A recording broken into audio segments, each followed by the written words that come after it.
언론고시 이제는 끝낸다 7강입니다. 여러분 이제 여름이 다가왔습니다. 체력적으로도 좀 지칠 때죠. 이제 봄에는 그래도 덥진 않았으니까 후덥지근하고 지금 덥고 습하고 막 이러니까 얼마나 공부하기 힘들까 싶은데 참 안타까운 건 이 7, 8, 9 그죠? 한 7, 8 이때가 이제 여러분 알다시피 언론고시 피크 시즌이잖아요. 그래서 많이 힘드실 거다라고 생각을 지금 하고 있는데 사실 나만 힘든 건 아니거든요. 모두가 다 공부하기 싫고 뭔가 7, 8월이니까 바캉스도 떠나고 싶고 놀러 가고 싶고 막 그런데 지금 그럼에도 불구하고 내가 중심을 잘 잡고 공채 준비를 차곡차곡 열심히 성실히 잘 준비하는 학생들은 반대로 기회가 될 수 있는 겁니다. 사실 그러니까 어떻게 보면 저는 그렇게 생각해요. 성공이라는 건 여러분은 이 성공을 뭐라고 생각하세요? 참 진부한 이야기이기도 하죠. 진부한 얘기기도 한데 성공이 뭘까요? 성공이 자 저는 성공이라는 걸 어떻게 정의를 하냐면요, 기본적으로 희생이라고 생각을 해요. 자, 무슨 말이냐, 여러분 지금 정말 하고 싶은 게 많잖아요. 그죠? 지금 놀고 싶기도 하고 여행도 가고 싶고 훌쩍 떠나버리고 싶고 해외여행도 가고 싶고 그죠? 얼마나 날씨 좋습니까? 그죠? 이런 날 바캉스도 떠나고 싶고 막 이럴 때 결국 그런 거예요. 이게 참 진부한 이야기긴 하지만 인생의 진리는 제가 살아보니까 참 단순한 쪽이 있어요. 성공이라는 건 남들이 쉽게 해내지 못하는 것을 해낼 수 있을 때 우린 그걸 성공이라고 불러요. 우리가 예를 들면 잠자기, 밥 먹기 성공이라고 불러요? 아니죠. 누구나 쉽게 해낼 수 있는 건 우리가 애초에 성공이라고 부르지 않습니다. 성공이란 남들이 쉽게 해내지 못하는 걸 해낼 수 있을 때 성공이라고 부르고, 그 성공을 위해서 필연적으로 희생이 필요하다는 거예요.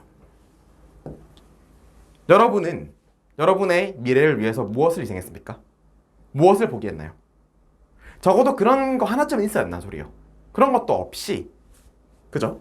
이제 7, 8월입니다. 이제 이 강의를 보고 계신 분들이 이제 언제 이 강의를 보실지는 몰라도 아마 7, 8월에 보실 확률이 높다고 생각해요. 왜냐면 제가 오늘 본격적으로 이제 지난 시간까지는 자기소개서를 봐드렸고 서류 전형을 봐드렸다면 단계를 밟아서 제가 일부러 좀 시기별로 맞춤형으로 지금 강의를 찍어드리고 있는데, 이 7, 8월 달에 이제 언론사들의 필기시험이 좀 몰려있죠. 그래서 오늘은 필기시험과 관련된, 특히나 그 중에서도 여러분 언론고시의 꽃이죠. 꽃을 알 수 있는 논술 시험에 대해서 제가 오늘 한번 말씀을 드려볼까 생각을 하고 있는데, 아무튼 이 7, 8월 시기 동안 여러분 정말 남들은 다 놀고 휴가도 떠나고 이럴 때 얼마나 지금 공채 준비하느라 발이 묶여있는 여러분의 모습이 스스로 얼마나 힘들겠어요. 또 뿐만 아니라 면접도 봐야 되죠. 뭐 준비할 게 한두 개가 아니죠.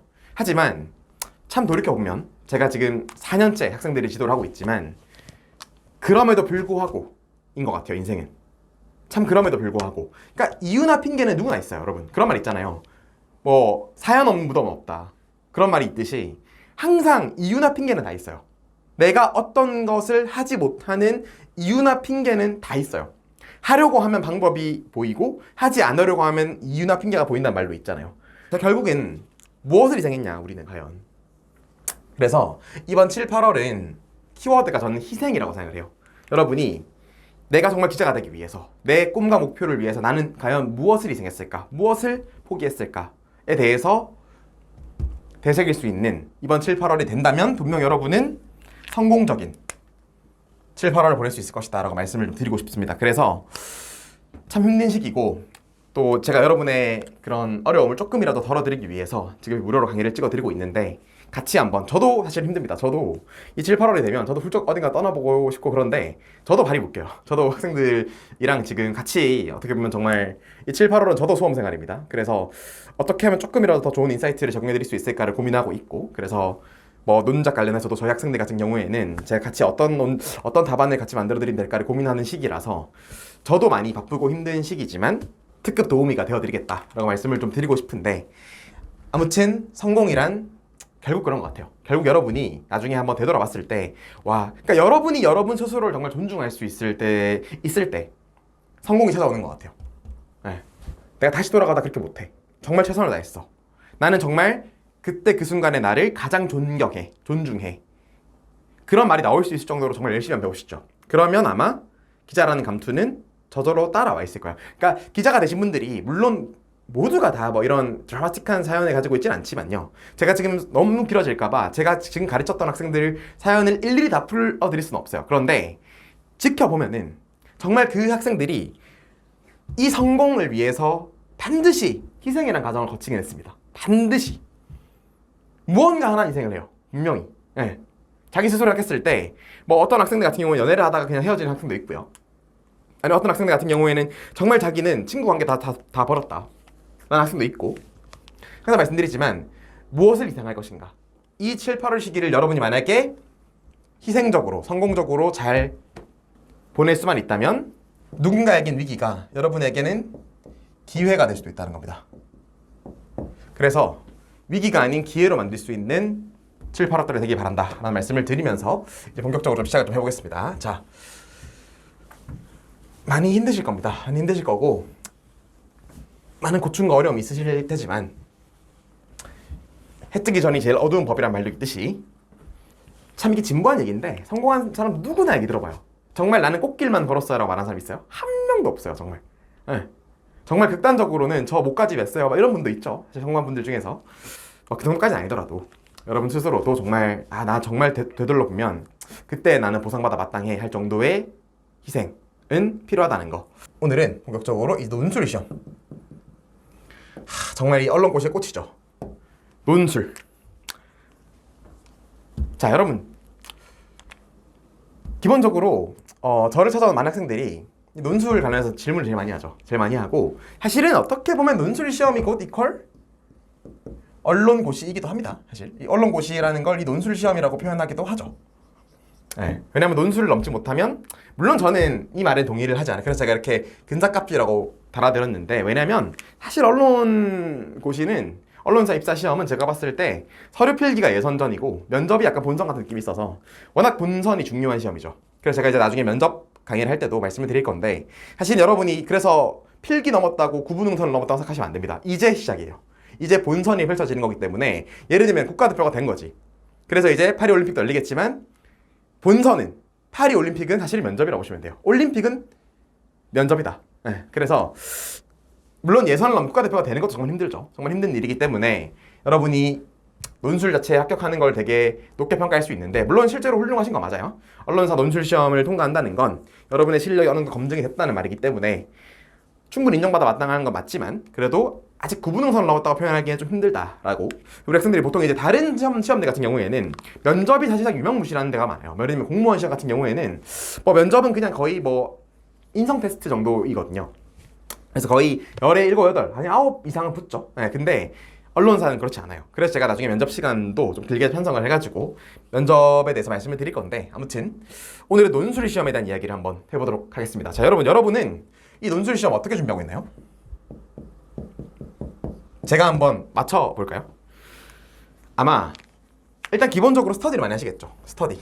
네, 논작 스터디. 훌륭한 스터디원들을 모집해서 스터디를 많이 하실 거고, 아니면은 수업을 듣기도 할 겁니다. 네, 수업을 듣기도 할 거고, 아니면은 저희 학생들처럼 저를 찾아와서 직접 1대1 가해를 하기도 할 것이고, 첨삭도 많이 받을 겁니다. 네, 많이 받을 건데, 기본적으로 여러분, 제가 그 말씀을 드리고 싶어요. 이 논술 시험에서 가장 중요한 건, 그러면 무엇이 가장 중요하냐? 논술 시험에서 가장 중요한 건 뭐냐? 한번 맞춰보실까요?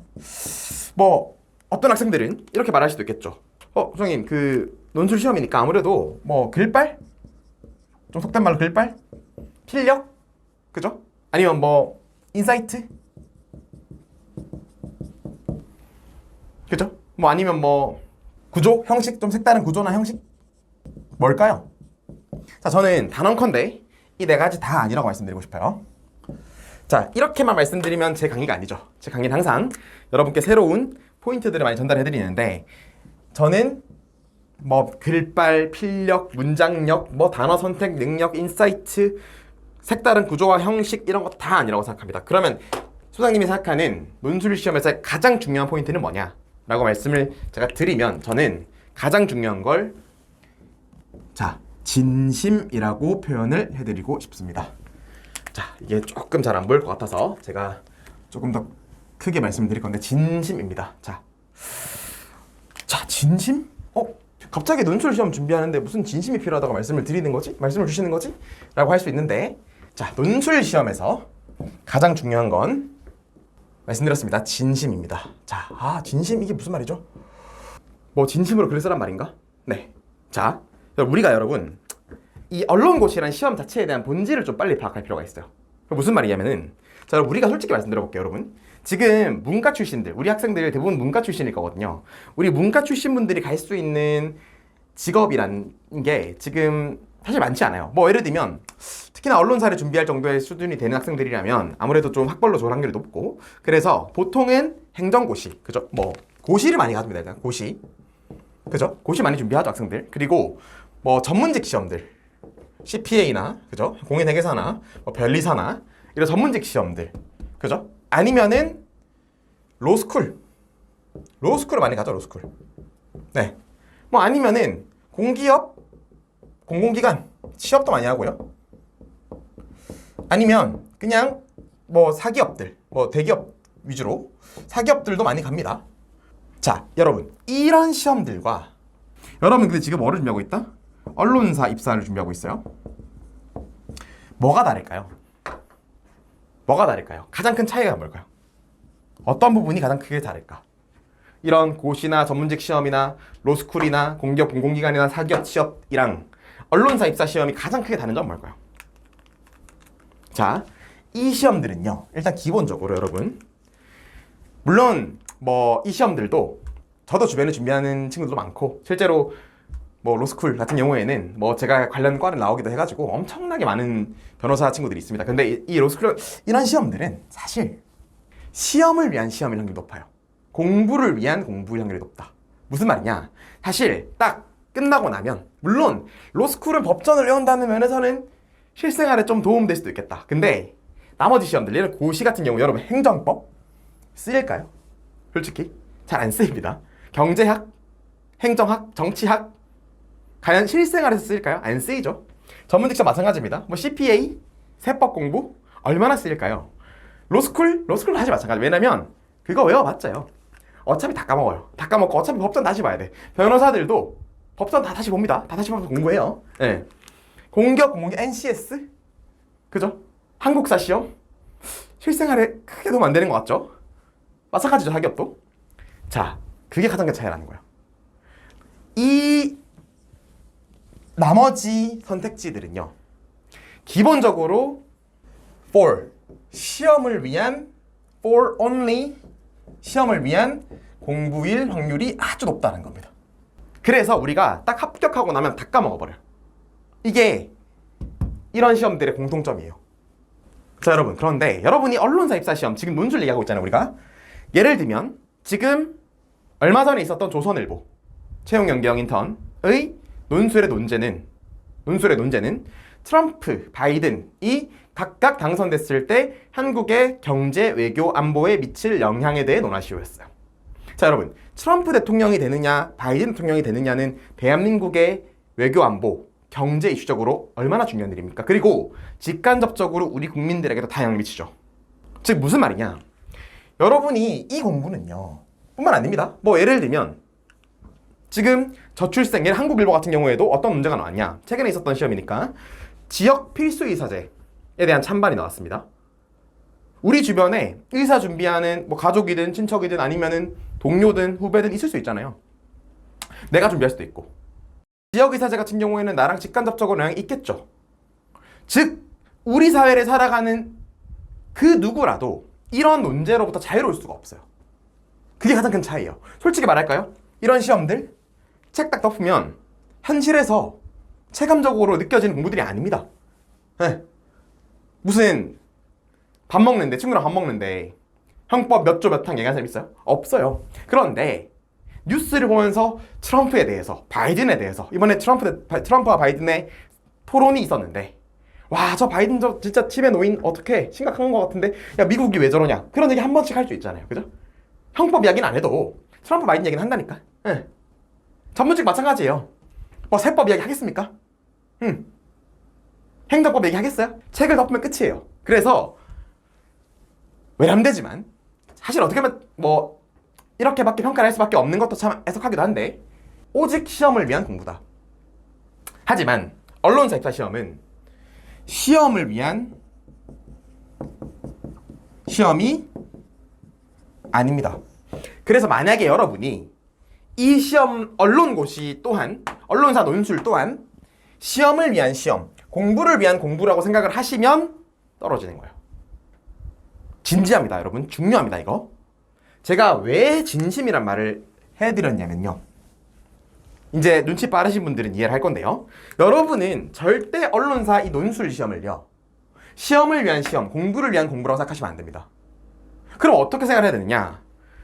여러분, 제가 아까 말씀드렸죠. 트럼프 바이든 대통령의 당선이 대한민국에 미칠 영향에 대해서 여러분 한 번이라도 진심으로 와 이거 진짜 트럼프가 되면 어떻게 될까에 대해서 고민해 보신 적 있어요? 진심을 담아서 진심을 담아서 여러분이 고민, 생각 이걸 조금 더 고급진 말로 고찰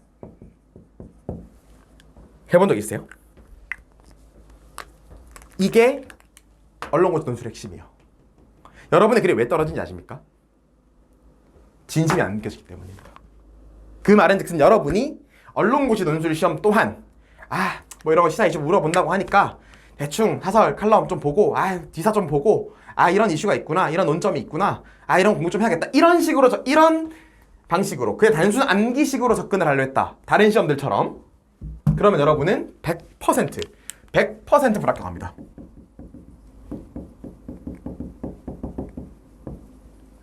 장담 드릴 수 있습니다. 저도 정말 수백 편의 글을 첨삭을 해봤습니다. 제가 나름 이제는 이렇게 말을 할 수 있을 정도로 저는 이제 4년이 넘었어요. 이 업을 한 지가. 그래서 정말 수백 편이 넘는 학생들의 글을 첨삭을 해드리면서 제가 느낀 게 있습니다. 결국은 진심이 담겨있는 글과 진심이 담겨있지 않은 글은 달라요. 그래서 여러분이 만약에 언론고시 논술을 단순히 시험을 위한 시험이다, 공부를 위한 공부다 해서 그냥 억지로 어거지로 이런 시험들처럼 달달달 외워서 시험을 보려고 한다? 불합격할 확률이 아주 높다라는 거예요. 그래서 여러분의 글이 떨어지는 겁니다. 이게 본질과 핵심이에요. 여러분 지금 솔직히 아까 제가 말씀드렸죠.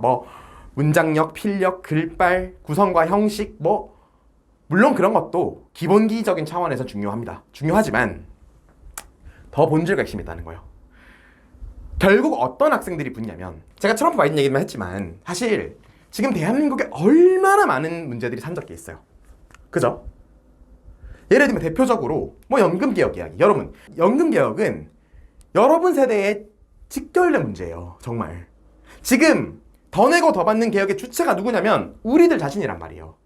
우리가 지금 보험료율을 올린다는 말이 뭐냐면 9에서 13으로 올린다? 우리 월급에서 4% 더 낸다는 소리예요, 여러분. 여러분의 월급에서 이제 4%가 더 깎인다고. 국민연금이 더 뜯어간다고요. 그거를 꼭 명찰서를 받아보고 왜 이렇게 줄었지? 국민연금이 올랐구나 라고 해야 알겠어요? 더 내고 더 받는 거의 주체는 우리라니까. 연금개혁 이슈가 강 건너 불구경하면 안 된다는 소리예요, 여러분. 특히나 언론고시를 준비한 학생들이 어떻게 그런 이슈를 보고도 이게 무슨 이슈 모르겠다 이렇게 하면 안 된다는 거예요.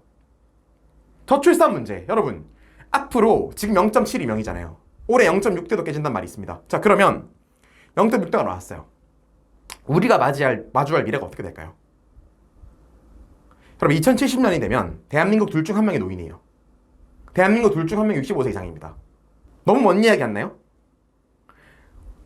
저희가 노인이 될 때쯤 되면 그때 되면요, 둘 중 한 명이 노인이에요. 그냥 모두가 노인이라고 보시면 되겠다. 둘 중 한 명이 노인이라는 소리는. 그런 시대가 벌어져요. 지금 대한민국 정말 그런 아마겟돈의 미래가 기다리고 있다고. 이게 제가 지금 말씀드린 게 저는 별로 안 와닿는데요, 저랑 별로 관련 없는 것 같은데요 라고 하시는 분들은 죄송하지만 언론고시 준비를 안 하신 게 맞습니다. 이런 이슈들이 여러분에게 정말 피부로 와닿지 않고 와 이거 진짜 심각하다, 진짜 완전 큰일 났다, 이런 이슈들이 별로 아웃 오브 안중이야, 난 별로 관심 없는데, 나는 시사 이슈 별로 문외한이야, 관심도 없고 별로 내 삶에 직간접적으로 영향도 없는데 왜 그래 하시는 분들은 언론사 입사 시험을 준비하시면 안 돼요. 그게 핵심이에요, 여러분. 아무리 글을 열심히 써도요, 아무리 논작사도 열심히 하고 아무리 수업 열심히 들어도 결국은 여러분이 해당 이슈나 안건에 대해서, 현안에 대해서 진심으로 이거 진짜 심각한 문제구나, 저출생이면 저출생, 연금개혁이면 연금개혁, 노동개혁이면 노동개혁, 그죠? 얼마나 많은 일이 있습니까? 얼마나 많은 지금 현안이 산적해 있어요. 외교 안보적으로도 그렇고 갑자기 푸틴이 갑자기 북한을 방문했다고 하고 그런 이슈들이 여러분에게 별로 안 와닿는다? 별로 관심도 없고 재미도 없고 그러면 여러분 기자를 안 하시는 게 맞아요. 기자를 하면 할수록 여러분 더 힘들어질 거예요. 기자가 돼도 문제야. 그런 상태에서는 기자가 돼도 문제예요. 제가 얼마 전에 그런 기사를 하나 봤는데 지금 기자분들이 직업 만족도가 되게 낮다고 하네요. 폴을 내보니까 10명 중에 3명 정도만 자기 업에 만족을 하고 있다고 하더라고요. 근데 여러 가지 이유가 있겠죠. 뭐 어쨌든 직장인이니까 뭐 연봉도 있을 것이고 복리후생도 있을 것이고 여러 가지가 있겠지만 기본적으로 저는 그렇게 생각해요. 과연 언론고시를 준비하는 단계에서부터 이분들이 얼마나 진심이었을까? 과연 얼마나 이런 시사 이슈에 대해서 진심이었을까를 한번 제가 물어보고 싶어요.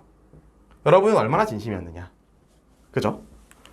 결국은 이런 겁니다. 여러분 공무원도 마찬가지거든요. 공무원도 무턱대고 기본적으로 공무원은 국가와 국민을 위해서 희생하고 봉사하는 자리예요. 기본적으로. 물론 요즘은 너무 철진한 그런 꼰대 같은 말 하지 마라 할 수 있겠지만 기본적으로 공무원이라는 직업 자체가 그래요. 그렇게 설계가 되어 있는 거예요. 그래서 지금 예를 들면 젊은 2030 젊은 공무원들이 제일 많이 하는 말이 3요라고 하잖아요. 이걸요, 제가요, 왜요? 왜냐면 공무원은 내가 해야 될 일이 정해져 있지 않아요.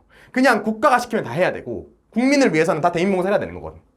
지방 시골 같은 경우는 여러분 밭일을 도와주러 가는 것도 있어요. 공무원들이. 진짜 그런 일이 비일비재하게 벌어집니다. 그러니까 기본적으로 여러분이 지금 하고자 하는 기자라는 업의 본질에 대해서 한번 생각을 해봐야 됩니다. 그러면 왜 지금 2030 젊은 공무원들이 3년도 못 버티고 둘 중 한 명 그만둔다고 하죠? 그러니까 못 버티는 거예요. 내가 준비하는 시간도 뭐 1, 2년입니까? 오래 준비하는 뭐 3, 4년 준비하잖아요. 준비하죠. 한 2, 3년 공부, 그럼 나는 한 5년 날리는 거야. 내가 공무원 안 할 거면 그렇게 5년 정말 내 그 피 끓는 청춘이죠. 그 청춘을 5년 동안 날려버리는 건데 물론 경험은 남겠지만 너무 아깝지 않아요? 그럼 이분들도 공무원이란 업의 본질에 대한 이해가 없었기 때문에 막상 그런 상황이 닥치니까 이건 내가 생각했던 거와 달라 이렇게 되는 거예요. 기자도 마찬가지예요, 여러분. 기본적으로 왜 10명 중에 여러분 10명 중에 3명입니다. 10명 중에 3명만 만족한대요. 여러분이 이 7명 안에 안 든다는 보장이 있어요? 기본적으로 기자는 아까 말씀드렸죠. 우리 사회에서 벌어지고 있는 각종 복잡다단한 시사 이슈, 현안, 안건들에 대해서 진심이어야 된다. 이 진심이 결여된 상태로는 기자가 되어도 이 10명 중에 7명이 될 겁니다. 아마. 마지못해 다니는 거야. 어쩔 수 없는 거지. 그럼 여러분의 삶이 행복하겠어요, 여러분? 퍽이나 행복하겠다. 직업적 만족도가 낮은데. 그래서 애초에 기자를 준비하는 단계부터 여러분이 논술을 준비하는 단계부터 이 사실을 정확하게 인지해야 된다. 기자가 뭐 하는 직업이냐, 여러분? 응? 맨날 그놈의 사회정의 얘기만 하지 말고요. 맨날 사회적 약자의 눈물을 닦아주고 싶다. 그래서 그들의 이야기를 공론화를 시켜서 우리 사회가 조금 더 발전적인 방향으로 나아가는데 기여하고 싶다라고만 얘기하지 말고 그놈의 사회적으로 선한 영향력 얘기만 하지 말고요. 진짜 기자라움의 본질은 뭐다? 내가 전혀 관심 없는 이슈에 대해서도, 그죠? 예를 들면 나는 외교 안보 이슈에 대해 전혀 관심이 없어. 나는 트럼프 바이든 잘 몰라. 그래도 여러분이 국제부로 배정이 될 수 있는 거고요. 그럼 관심을 가져야 되는 거예요. 지금 영국의 보수당이 정권을 잃고 노동당으로 넘어갔어요. 스타머 총리가 신임 총리로 부임을 했습니다. 이런 거에 여러분이 설령 내가 국제부가 아니더라도 관련 부서의 기자가 아니더라도 이런 일이 있구나 하면서 팔로우업을 할 수 있어야 되고, 특히나 언론고시 준비생 단계에서는 당연히 그런 거고요. 정치, 경제, 사회문화, 외교, 안보 어떤 분야에서 논제가 출제될지 모릅니다, 여러분. 그렇기 때문에 공부하는 단계에서는 당연히 다 공부를 해야 되는 게 맞고요. 스타머 이런 사람이 아마 시험에 나올 거예요. 이번에 신임 총리 이름 뭐냐? 분명히 나올 거예요. 전임 총리 이름 뭐냐? 리시 수넥, 스타머 나옵니다. 무조건 나와요, 여러분. 그래서 공부를 할 때부터 진심을 다해서 공부를 하라는 소리예요. 기자라는 직업은 기본적으로 여러분이 정말 이 대한민국에 산적해 있는 이 문제들에 대해서 정말로 내가 진지하게 고민해보고 생각해보고 어떻게 하면 우리 사회를 조금 더 올바른 방향으로 이끌어 나갈 수 있을까? 그렇게 조언을 할 수 있을까? 그런 방향타 역할을 내가 잡아줄 수 있을까? 그래서 기자를 여러분 어떻게 불러요? 오피니언 리더라고 부르잖아. 리더라니까요, 리더. 여러분 정말 리더예요?